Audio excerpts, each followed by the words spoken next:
Welcome to my latest YouTube video. I'm going to talk about a concept, why covert narcissists counterparent. And I think it's a fascinating concept because any person who is married to a covert narcissist and either lives with them and has a very difficult time in sharing parental responsibilities, which is natural, or someone who is divorced from a covert narcissist understands that the way the narcissist parents makes no logical sense if it is measured by what is good for the children. When there is hostility and conflict and the covert narcissist is subjected to scrutiny, they are outed. Someone takes off their blinder. They go into panic mode. Now, let me just remind you, just in case some of you are new to my channel or do not know or understand what covert narcissism is. So I'm going to give you just a very brief definition of covert narcissist. So of all of the narcissists that codependents or people with self-love deficit disorder or SLDs are attracted to, one is someone with a narcissistic personality disorder. So there's narcissistic personality disorder, antisocial personality disorder, the sociopath, and borderline personality disorder. Narcissistic personality disorder is separated into 3 or 4 categories.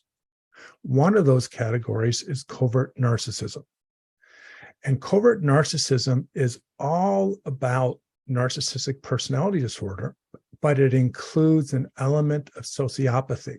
The person who has antisocial personality disorder is a sociopath, but the covert narcissist is this pathologically narcissistic person with narcissistic personality disorder, NPD, and they have sociopathic traits. When you know about these narcissists, you understand that there is a part of their mental health, the part of their thinking that is calculated. They know what they're doing.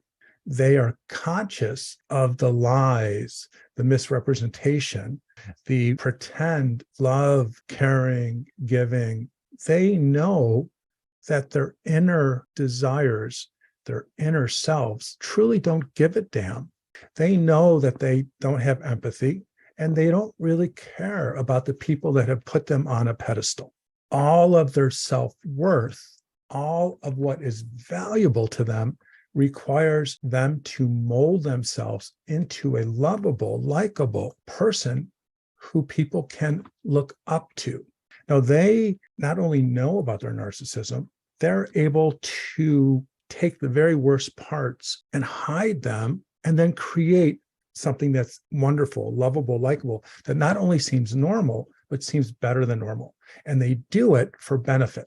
It feeds their needs for entitlement and grandiosity, but they know about it.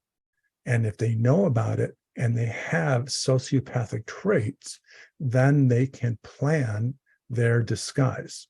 They can plan how that disguise should manifest in the world in which they live, where that role, that persona, that character can be loved, adored, so that they can get something they need. It's always about getting something they need.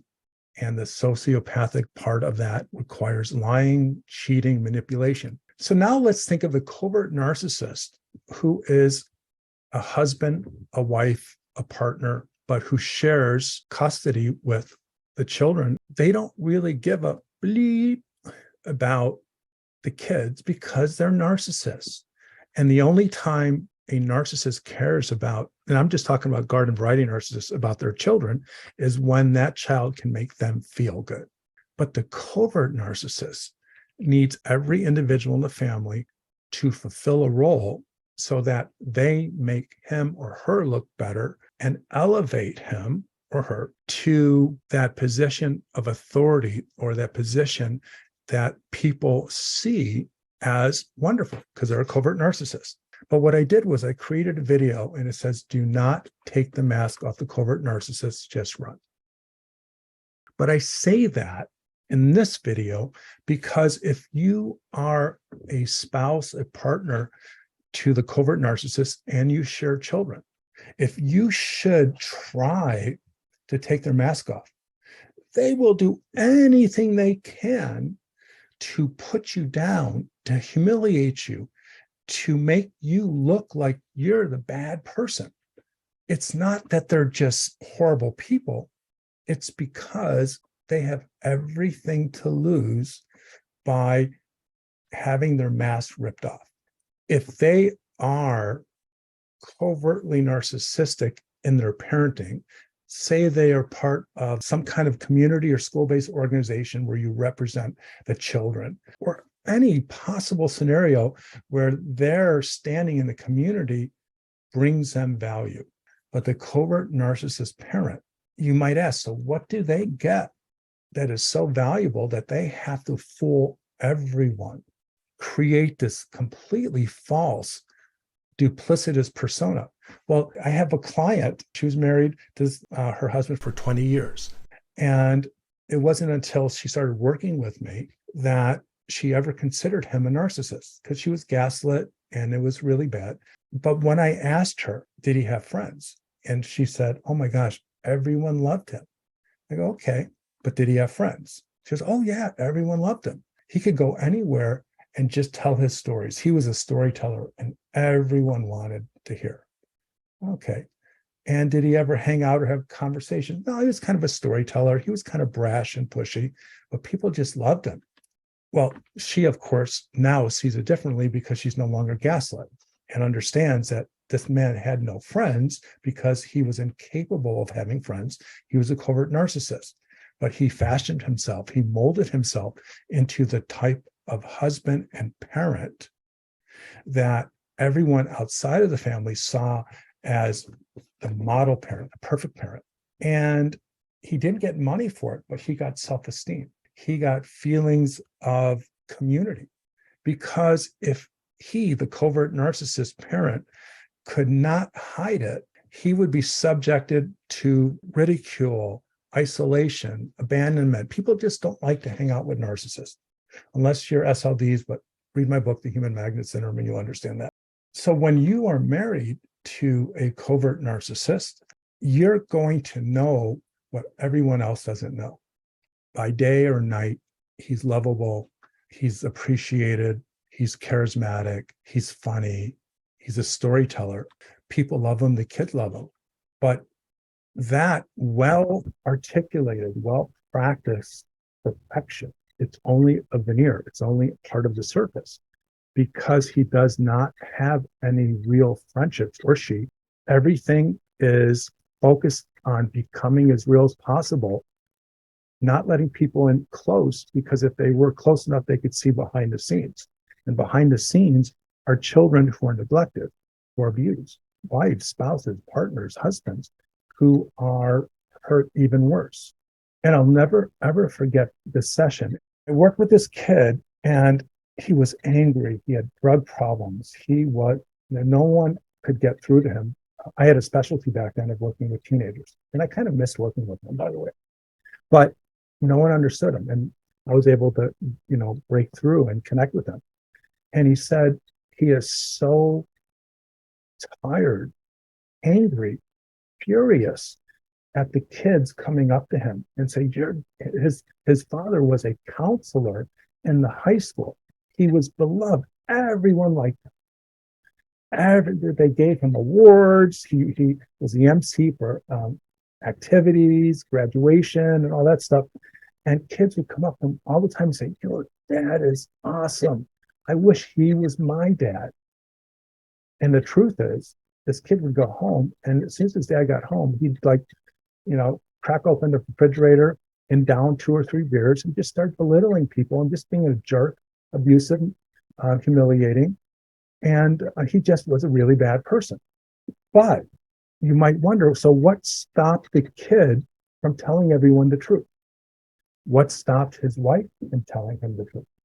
Well, again, if you take off the mask, you're in trouble.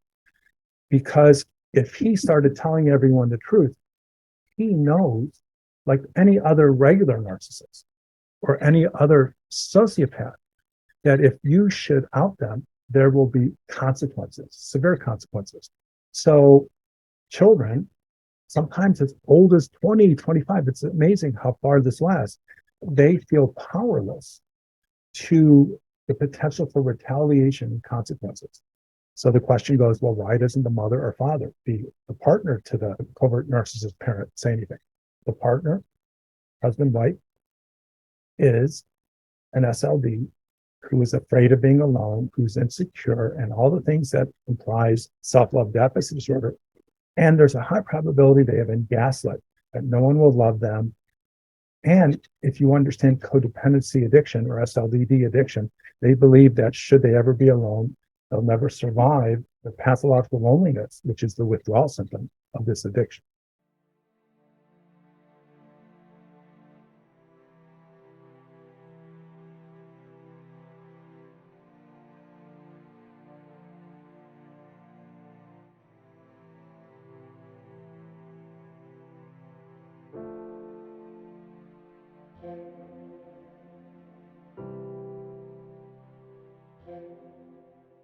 So the spouse is afraid to tell the truth because they have more to lose than the children because they're adults.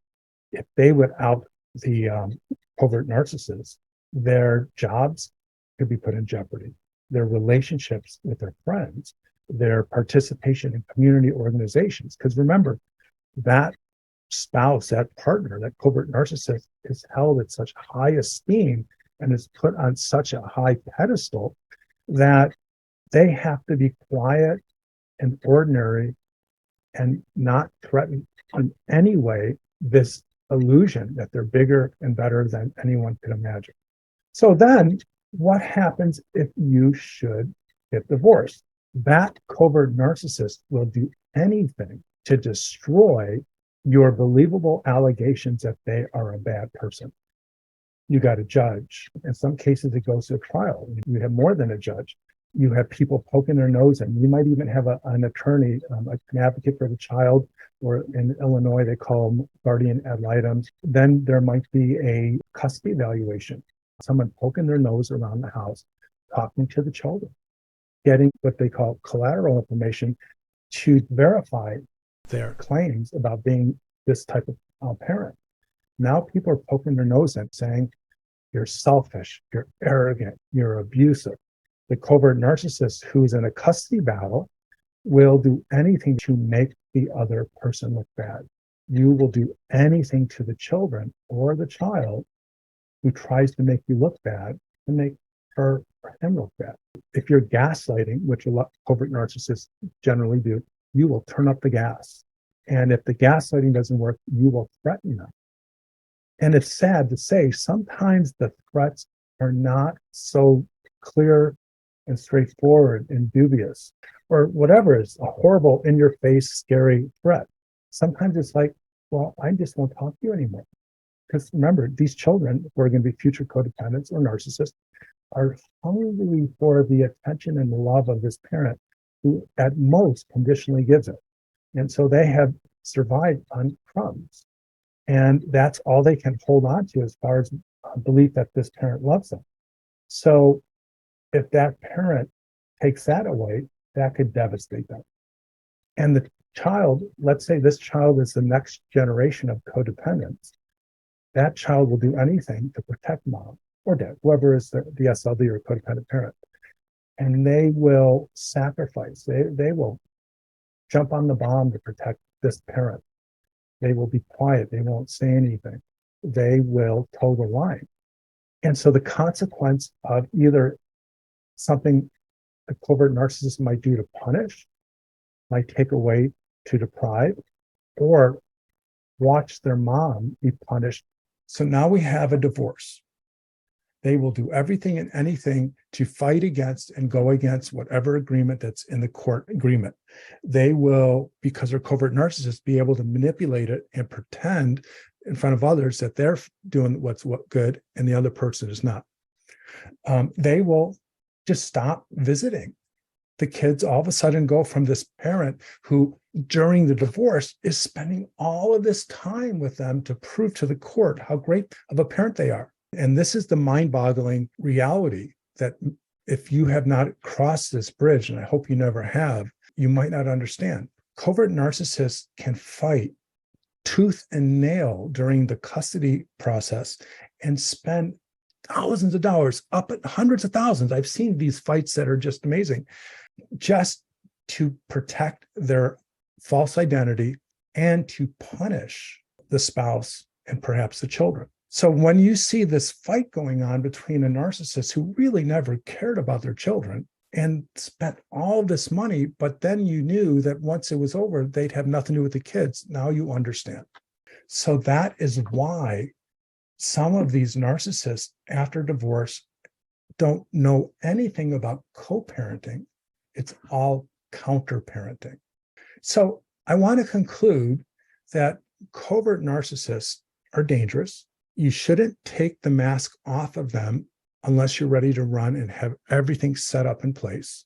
And I have so much material about this in my Self-Love Recovery educational library that either has videos or audios.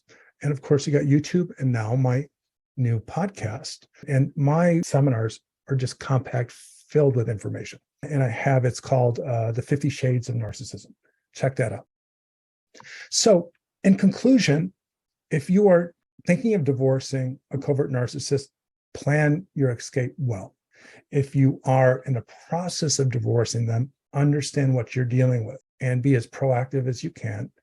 And if you are divorced from your covert narcissist and you are experiencing the counter-parenting dilemma, then you have or should have a better idea of what's happening and reach out to someone who has the experience, the knowledge, and the mental health degree to help you, because this is a very complicated situation that has booby traps and landmines strewn all over the place.